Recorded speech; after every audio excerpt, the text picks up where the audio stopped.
In this episode of Podcast Tactics, you will learn how to podcast powerfully and be unstoppable, one day at a time.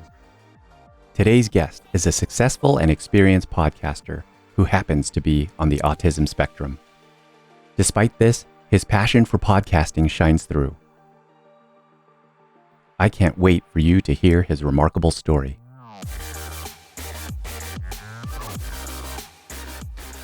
Welcome to another episode of Podcast Tactics. This is the show where you will learn how to podcast from other podcasters. Hello, I'm James. In today's show, you will be inspired by a podcaster who is a voice for those on the autism spectrum. He and his mom are on a mission to remove the stigma associated with autism and other conditions that many think are disabilities. Listen in to hear how he is building a successful show that attracts celebrity guests. Enjoy the interview, and remember to join the mailing list at podcasttactics.com to get new episode notifications. Now, let's get into it. Joining me right now is Sam and Gina Mitchell from Indiana. Sam and Gina, thank you so much for being on the show. Thanks. you. We're really glad to be here. Yeah, we're really glad to be here. Jinx, I'm going to coat. Let's dive right in. Let's talk about your podcast. What's the name of the show and what's it all about? Autism Rocks and Rolls, and it's about autism, how we cope with daily struggles that you may or may not understand. And the reason why I started is I've seen a lot of podcasts lately, and we'll get into the whole spiel why later. But what I've noticed is, and I realize it now, is doctors, they're the ones who do this, they're boring. And I'm sorry to say it, but it's true. It's like 1 in 54 people live with it. Autism and disability. It's more in boys and girls. Whether you heard not, you can find that on the internet easy. But they don't see the emotional side. They don't get the opportunity to see that. There's nothing they can talk about with honesty and bluntness. They can find some conversation, but they don't understand it till they live it. Yeah, this is coming direct from you, right? So tell me how the whole idea started for starting a podcast. Was that your idea or was that your mom's? Mine. So here's the story. So it's kind of a part of it. It's not like the main part, but it's a little part. So we have a hospital in our area. It's called Riley Hospital, and that's where sick kids go because they're not going to make it possibility and they might die.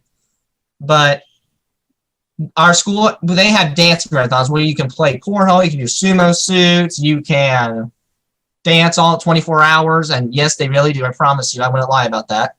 But our school had our first annual one, and I see people coming down thinking, well, what are they doing? They had cameras, microphones, and I found that fascinating, still do. But I thought, let's go ask what they're doing. And I did, and sure enough, they're talking about this media club, it's all about this, blah, blah. Join next year, and I fast forward next year, that's where I found the podcasting, and I'd still do our own school's Thundercast, and we're starting a new podcast, which I don't know the title of it yet, but if I do, I'll keep you updated. But I decided to eventually start my own podcast and make a homemade one called Autism Rocks and Rolls. And the English teacher of her side came out and she decided, well, what do you want the purpose to be? And I decided to make it about autism because I noticed that there was no emotional side of autism that people are talking about. That's awesome. Sam, would you mind if I ask how old you are? 18. You're 18. Senior in high school. Senior. All right.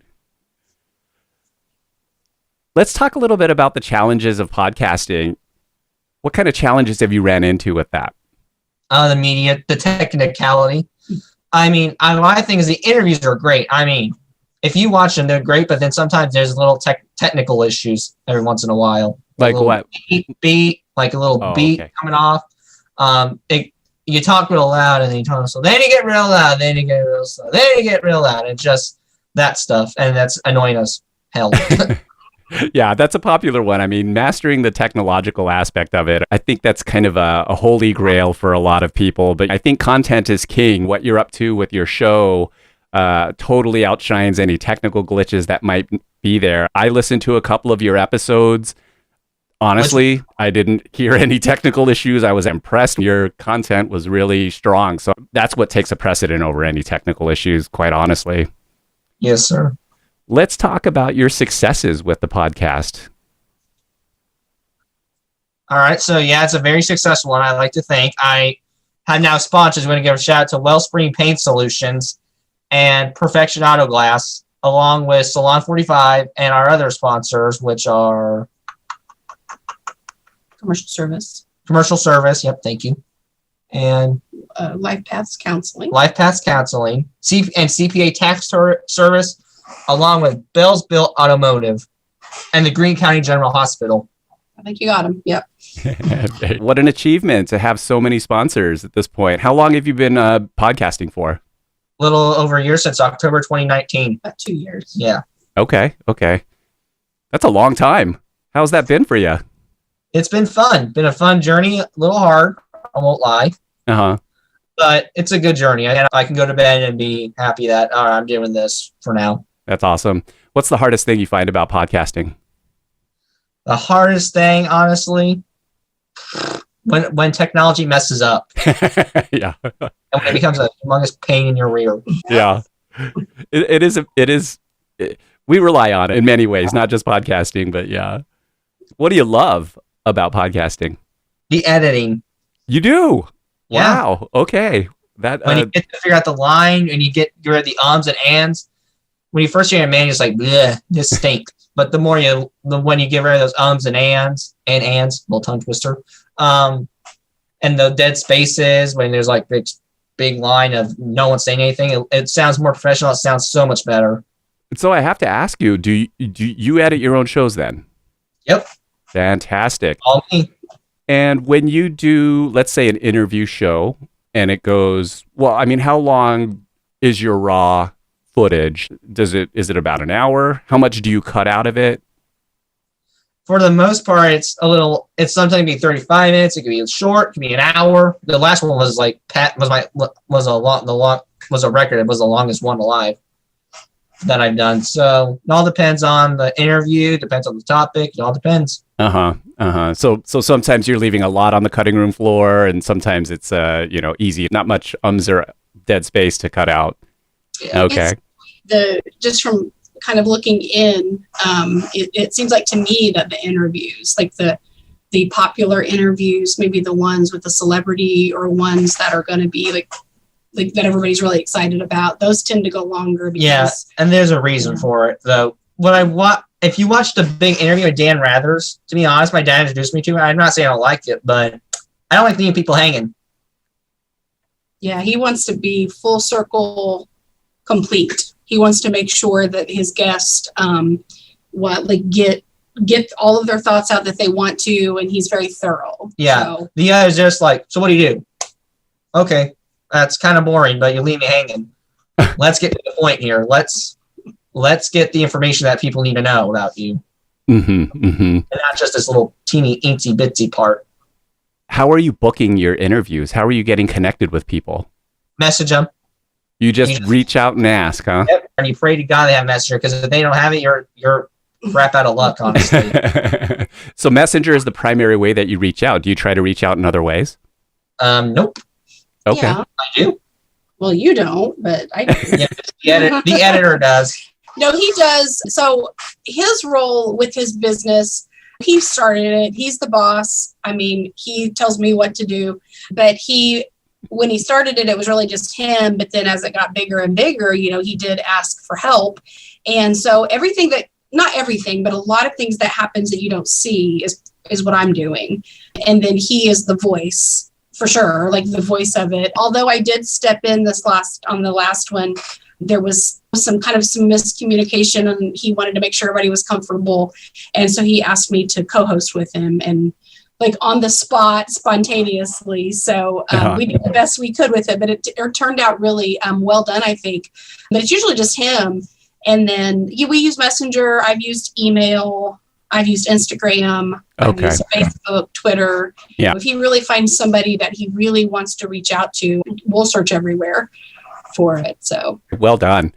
One of the intentions of my podcast is to connect people with the podcasting community. Is there any requests that you have for the podcasting community that you want to make? Gordon Ramsay on it, I'll be happy. Get Gordon Ramsay on. He has certain people. Mick Foley. Okay. For sure. We really Those are the two big ones. Yeah, Mick Foley Sam really likes WWE wrestling and has for a long time. That's 6. So yeah, his favorite wrestler is Mick Foley. We've always say like if he would, that's his dream guest. And I met him though too. He's met him. Like not podcastly, but just personally. Yeah. There's people that I would really like to have Dan Aykroyd on because he is on the autism spectrum. Ellen. Yeah, I just want to meet Ellen. So awesome. Personally. So, but as far as Dan Aykroyd, I think he would be such a good guest because he's so successful and like Sam has embraced who he is, his quirkiness, and has turned it into a successful acting career. So I think he would just be phenomenal on there. Absolutely. So I do want to talk a little bit about a couple of your episodes. I listened to episode 101, the first one. I'm always curious. That's not my favorite. I'll be honest. That wasn't my favorite. Why? Can you explain? No. Is that because it was your first one? Yeah, but it was I just sounded like boring. Okay. That's interesting. It did not occur to me that way. I will tell you why. I kind of listened to them backwards. I listened to your latest one, the most recent one first, and then I went back and listened to 101. And you are consistent. You're very strong on the air. I'm glad you see it that way because I'm very impressed. Yeah, I mean, it's hard not to judge oneself. And for the problem, you didn't see this part. I kind of called out someone by accident. Oh, well, so I guess to kind of explain that too, when he first started, there was no boundaries. Well, being on the autism spectrum, that's kind of a struggle anyway for him, I think. Like he and I have talked about that before, but he just got on there and talked. And then there was, like an issue about his high school. And then it was something that he was kind of frustrated about. And then he didn't say a name, but he kind of pinpointed somebody that worked there with their title. Okay. And so when it was over, I'm always the one that I listen to it before he publishes it, just to give him tips, or if I see like we've said something. Yeah, I said he was an idiot. Yeah, he called him a name, and then I was like, buddy, it's obvious who you're talking about. But the first superintendent's not going to listen to a podcast. Highly doubt. Well, maybe, but that's what he was. So when he first started, I don't think he thought about that, and then as he became more professional, now he's very aware that. It's a podcast. It's very public right now. So you got to be careful. You got to make smart decisions. Yeah. Yeah. Let's talk about the Temple Grandin episode. How did you get connected with her? We messenger. I'm not saying I was, no, I was happy. I was fairly happy, like really happy with this guest. She was really smart. She was on the spectrum. She has been through a lot. Yeah. Something I learned from her is kind of interesting, actually. She was talking about a young woman who they all had good grades and all did well. Problem was, she didn't know how to buy something in the store. She couldn't learn how to do that without like crapping her pants or like fidgeting around. Yeah, she was. I think her point there was Temple Grandin was because I was ecstatic whenever. Yeah, she about called me because I was listening to music. I just about passed out because we had messaged her. It had been several weeks before, and we didn't hear anything. And it was one of those things. I was like, I'm sure she gets approached all the time, and she's so incredible. So he was outside listening to music, and my husband and I were in the house, and my cell phone rang, and I picked it up, and her exact words were, "Yeah, Temple Grandin here." And I went, come on, and I said, and so I think I said something like, what? And then she said it again. And then but for just a second, I was like, who is doing this? Like, who is playing a trick on me? Papa Joe's playing a trick on us again. So I said, this is Temple Grandin. And she said, yep. And she called me on my cell phone and wanted to talk to him. And we got it all situated. And I just feel like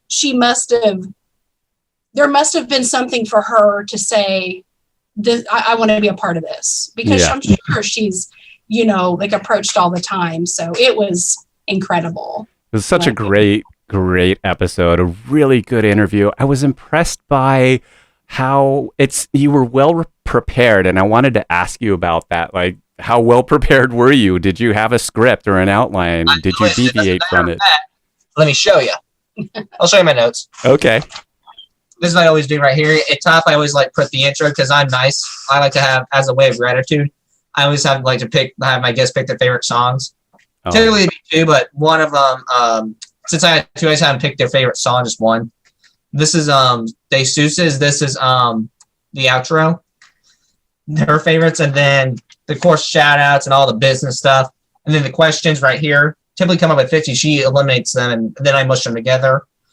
And we definitely have a system, don't we? Yeah, I always keep I always like to keep the same 5 questions. Like, what does having autism mean to you? Mm-hmm. What are your initial thoughts? How do you think our brains operate? What's the most rewarding, difficult thing about having autism? What advice would you give to someone who has autism? And then the end questions, I also like to keep, like, what's your favorite food? Uh-huh. What's your favorite vacation? What's your favorite TV show? And is there a good memory that you could talk about for us? Reason being is because there's so much podcast out that I don't want to ask the same questions. Yeah. You know, I don't want like Temple Grandin to be like, I've heard this question before. You know. Yeah, that's understandable. Absolutely. Yeah, I think that middle part is kind of the meat of what the interview is, and then he wants to start with maybe some thought-provoking questions, and then those end ones are fun. You know, to kind of end the interview. You gotta have fun with doing this. I mean, if you're gonna have fun, why doing it? Yeah, that's great. Everything I do, I try to at least. Almost everybody that I, have interviewed up to this point, they definitely bring that up. If you're not having fun, maybe time to hang up the headphones. Absolutely. The other thing that I was enjoyed about your interview with Temple Grandin is you seem to really engage with her on a fun level too. When you asked her about why is having manners these days important, her response was absolutely golden. I don't want to ruin it. I want people to listen in on it. She was like, "Yeah, this is why," because, and I'm not going to say because I want people to listen in on that episode. Yeah, she was very straightforward. But it was interesting when they were talking. They're both straightforward. Yes. When you have people, their brains are wired not the same, but in a similar fashion. It was just such a neat thing to see both of them just really open up to each other. So, yeah, that dynamic, definitely. I'm also remembering when she was talking about artificial intelligence and how the ground up thinking and how when they train AI is how she thinks. And you immediately were like, that's how I think. That was a cool moment in that episode. Yeah. Thank you. It was neat. So, Sam and Gina, I want to ask, and I think you've already answered this in some way, but I'm going to ask it again anyway. What is it that you want people to get out of listening to your show? Why should people listen to your podcast? Okay. Well, there's another answer to it. It is the emotional side, but it's also the fact I want people to know that we're not broken. I want people to know that people on the spectrum are not broken, are not fit, or do not need to be fixed, aren't completely dumb. They understand what's going on. They don't need to live with their parents for the rest of their life. You know, I'm college, but I'm not going to live with her forever. When people say, "Oh, he has autism," I'm so sorry. No, there's no need to be sorry. Like he's not. What was the today? I didn't tell you this, but I'm a teacher, and the kids. I always get really good relationships with my students. I teach 8th grade, and they're very aware of like what Sam's podcast and how successful it's becoming. And they were really interested. We got approached to do an interview, and we did decide to do it. I can't remember. Oh, the podcast. Well, and maybe I shouldn't say it yet because we are going to be on their show. But I'll just say that the title was. No, don't say how to say the podcast. Well, I don't want to say that. Yeah, I don't want to. It was questionable. The kind of the questioning that they wanted to ask Sam. Okay. And it was one of those things where I felt like they wanted to talk about kind of the negativity, and they wanted to talk about like almost a healing process, like how can we heal Sam? And I wasn't comfortable with that, and it was completely up to him. But somebody today said in my classroom, we were talking about it, and they said, "You just don't want people to pity him, right?" And I said, "Why would I want them to pity him? He doesn't need to be pitied. I mean, it's not, there's nothing wrong. It's not does he have challenges every day? But I do too. And I'm sure you don't do too. math at all. Yeah. I'm just saying that we all are disabled. I mean, he's no more disabled than I am. And so I don't know. That's just how we've always looked at it is Sam has autism, but you still have to function and you still are going to get good grades and you still have to take the trash out and you still have to do your laundry. I don't like you for the trash at all still. I don't at all. I have never babied him. My husband and I have always given him the resources, expectations. the support, but you have expectations. Very high expectations. I would say high expectations. You're not like a strict person. Well, I just mean with survival. Yeah, like I get that. I'm saying you're not like right. You know, like march up tight, I guess. Well, and the biggest thing in our family is being respectful. Autism or not, I don't care who you are.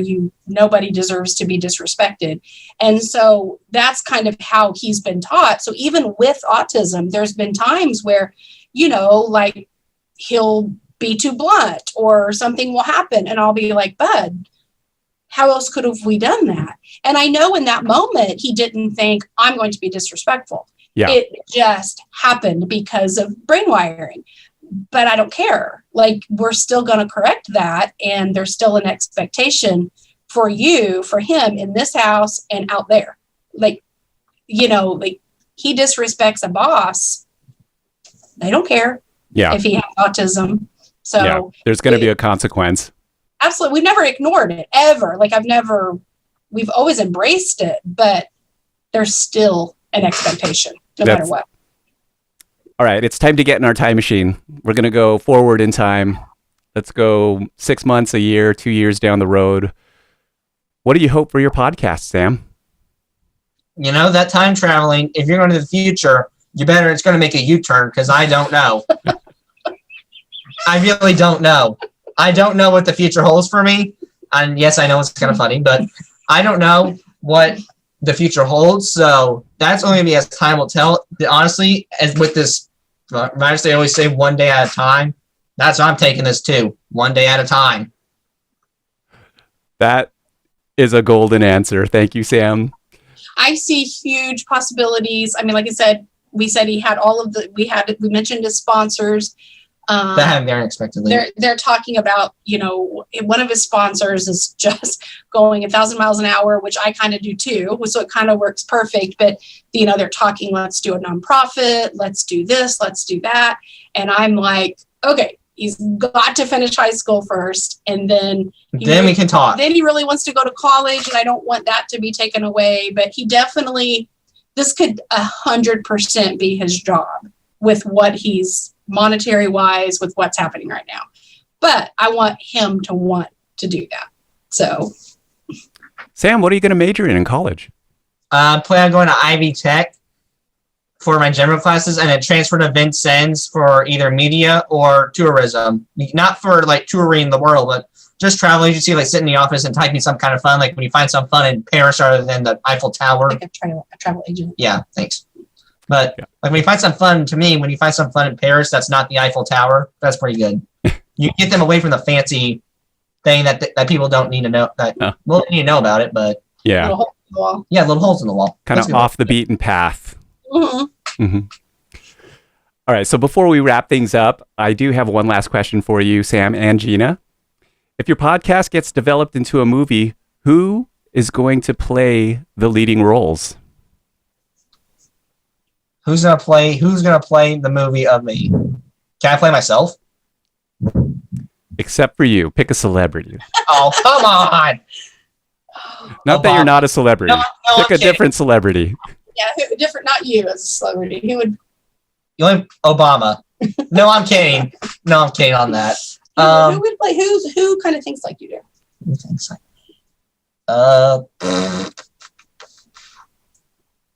You know what?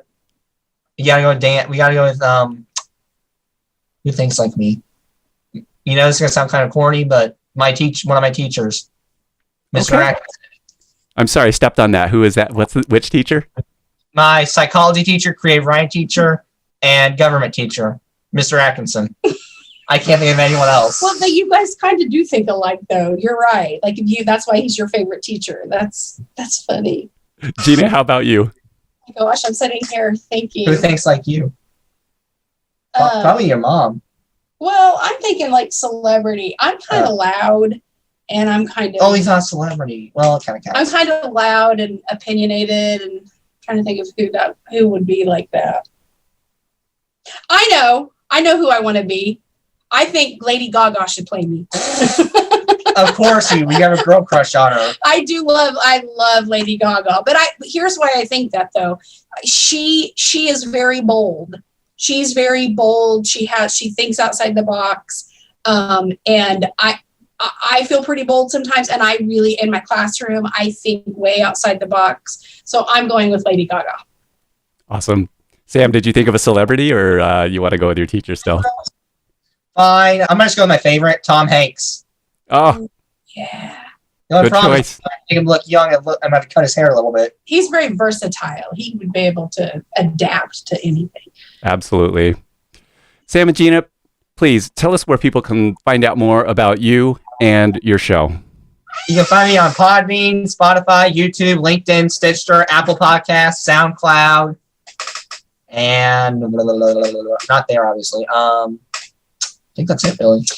That's his platforms. Website that I have is www.autismrocksrolls.com. It has everything you need to know about me, and that's where you can find everything. There's a link on that as well. So autismrocksandrolls.com, but then there's a sponsorship link because he's getting quite a few sponsors where you can fill out the paperwork for that.